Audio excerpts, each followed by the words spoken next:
Hello and welcome back to the course. In this video, I'm taking a look at a Forex market time zone converter. It's a tool that you can find online, and there are several free versions out there available. In this particular case, I'm looking at the one at forex.timezoneconverter.com.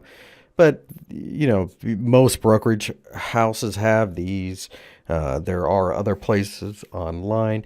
So the question is, why would you need this? And the answer is pretty straightforward. It comes down to liquidity. So, for example, on this one, it shows you about the Forex time zone converter, and it tells you when retail and institution traders are most likely to be online.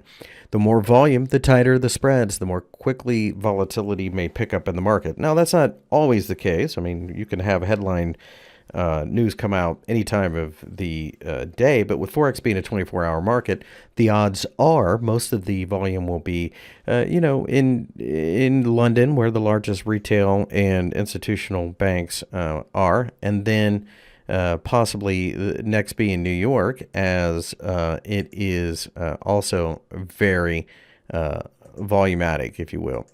You can also have an overlap, so that time when London and New York are both trading, that is the most volume. And short-term traders will have to pay attention to this because it helps with spreads and keeps the market moving.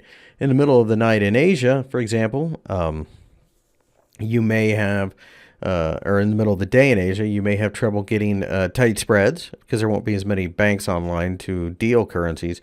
And of course, the market may not move as much. So this is more of a short-term trader's concern. Longer-term traders typically don't care.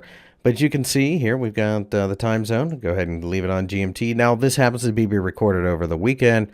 It says that the markets are all closed. But typically this, you can look at America, New York. It'll say open during that session. Sometimes you'll have a couple different markets, and that's the best time to trade when you have the most amount of volume and banks out there putting markets to work. So with that being the case, this is a minor tool, but it gives you an idea as to when you may expect better trading conditions.